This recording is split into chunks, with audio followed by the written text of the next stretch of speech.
Colleagues, don't trust anything you hear. There's way too much of an echo chamber in dentistry for you to listen to someone give you a suggestion and accept it as truth. Let me explain. Most dentists get a lot of their CE from the podium. They go to the courses, and the courses are lovely. The beautiful thing about courses is you got a very large diversity of educators with all different perspectives that are giving their products or giving their solutions to different kinds of scenarios. The problem is that when they're on stage, they're performing. There's a performance associated with being on stage. And with that performance comes the opportunity for them to embellish and choose words very carefully to promote what they're trying to sell. Whether, not in the sense that they're literally trying to sell something, but they would like to convince you that their idea or their solution is very good. So I would caution you, extreme caution, that when you hear someone say, if you use this abutment, you can improve your outcomes by twofold, okay?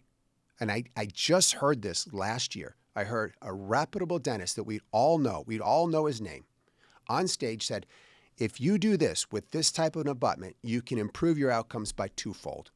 And I was shocked because it didn't make any sense. So that's the first thing you want to do, is you want to run it by your common sense sensor. You say, does that make any sense? Does the body care how the shape of the metal, the height of the metal of the abutment? And what if the abutment's not metal? What if it's zirconia? Like it didn't make any sense. There's a lot of opportunities for confusion. So the follow-up is simply this. You're wondering, what do we do? Find the source. So when a doctor is on stage and they say, it's 2 times better, on the bottom of the slide will be the reference.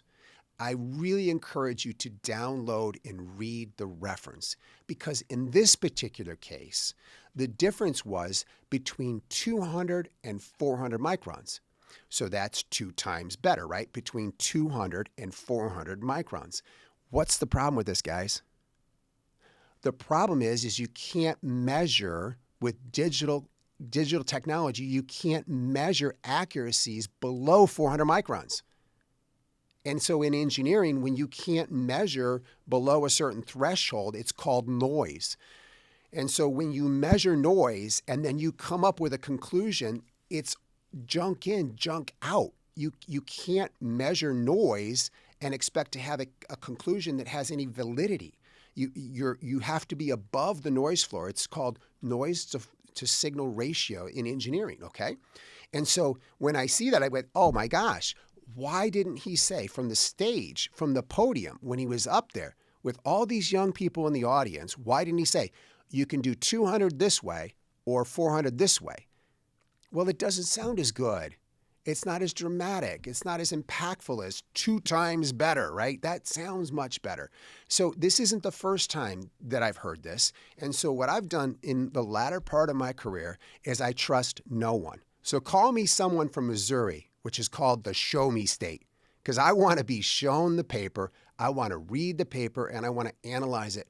And I want to look at it for opportunities where the study falls down or the study is completely solid and legitimate. And only then can we really push the envelope of our industry. Because if we continue to simply listen to people from the podium, and I would challenge you, even myself, on this channel, if you hear something and you're like, I don't know about that, send me a comment below and say, can you send me the reference?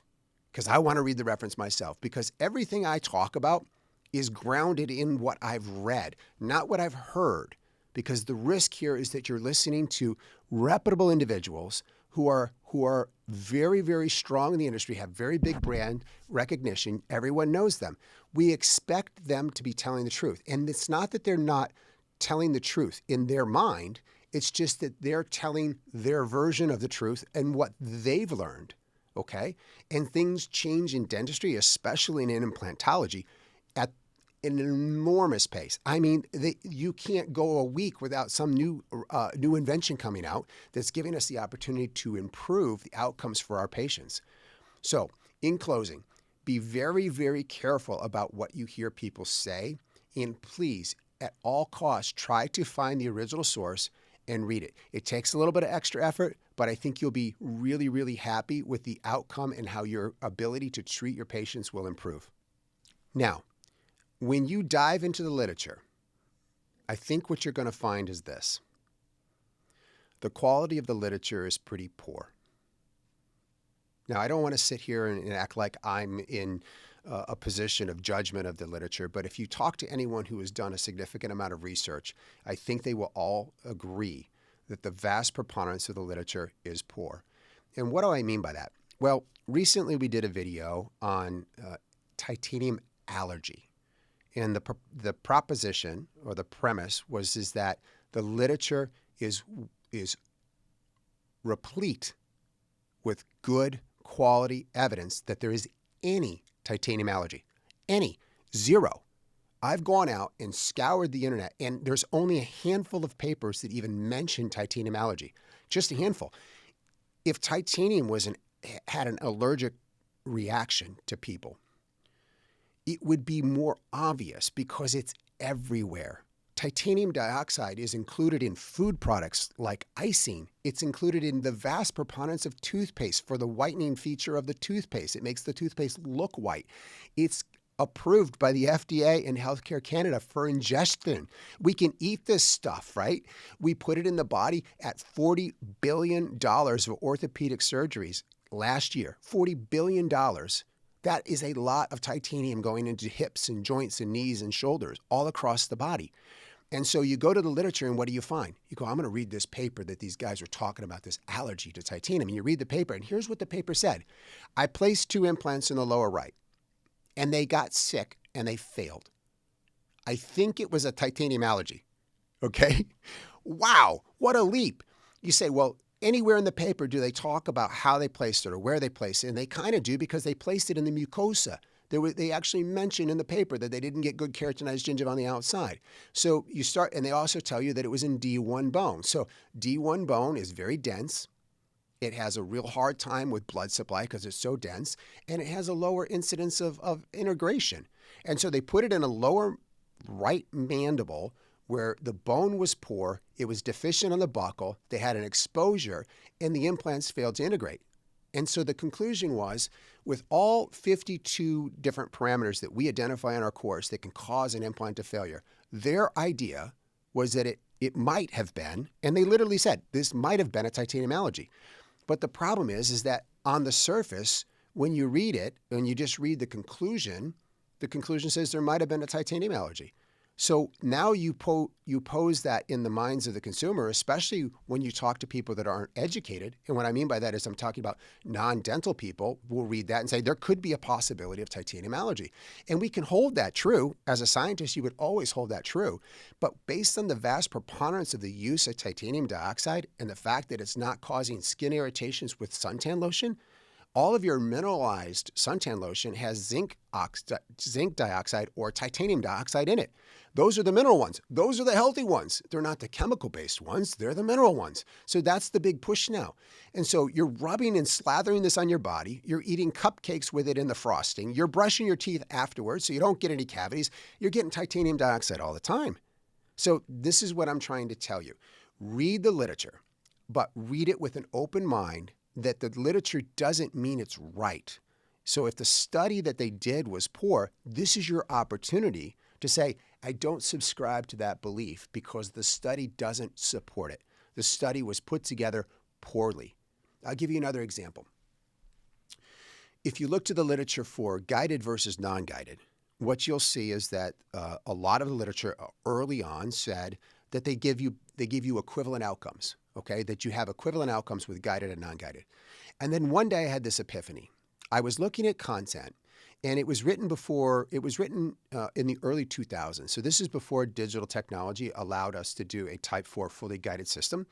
And so they said the guides which at that point they didn't define because we hadn't generated our classification system yet. So there was no classification. They were poorly described, but they were likely a type 1 guide. Now, a type 1 guide is a visual aid. And what I'll do is I'll put the classification system link to the paper in the video here so you guys can go and look at this. But a type 1 guide is a visual aid. Okay, so you've got a visual aid, like a suck down over a tooth with a hole in the suck down. So you put that in the mouth and you say, generally speaking, if my access hole comes out here, I'm kind of in the right area. Now, what's more important is this. They said that they had equivalent outcomes. But the question I have to ask you is that when you place an implant freehand, what is your reference frame for which you are measuring the outcome? In other words, how do you know after you freehand place an implant between two teeth what your position is? What are you measuring? Are you measuring mesial distal distance, buccolingual distance, depth? What are you measuring? Because it wasn't recorded in any of the literature. And so if you don't define in the literature how you're measuring your error, I can tell you with a guided system, we have a computer that's telling me this is where we want the implant. After I place the implant, I can put a scan body on it. I can scan that implant and superimpose the data sets together and draw on the computer a line between where it is and where I wanted it. So with a guided system, I can tell you exactly what the plan was and how we executed. With non-guided, you have to tell me what the plan was. And it's never done in any of the literature comparing guided versus non-guided. So my point here is this, is that if someone says, we've read the literature and the literature tells me that guided and non-guided are equivalent, I say, I've read the literature and it's all hogwash. And the reason it's hogwash is that the study wasn't created in a way what allows you to draw a positive conclusion, a relevant conclusion rather, because you can't do it that way. You have to design the study where you say, this is what we're calling an ideal placement for this case. And then you can measure from that coordinate system over to where the implant actually was. And you can't do that with freehand because there's no coordinate system. It's look in the mouth and place the implant in some sort of virtual, in your mind, in real time, where you think it needs to go. Guys, if you like this video, please give us a like and subscribe. If you have any comments, put them below so we can answer them. And if you have any ideas for future videos, we'd love to hear from you.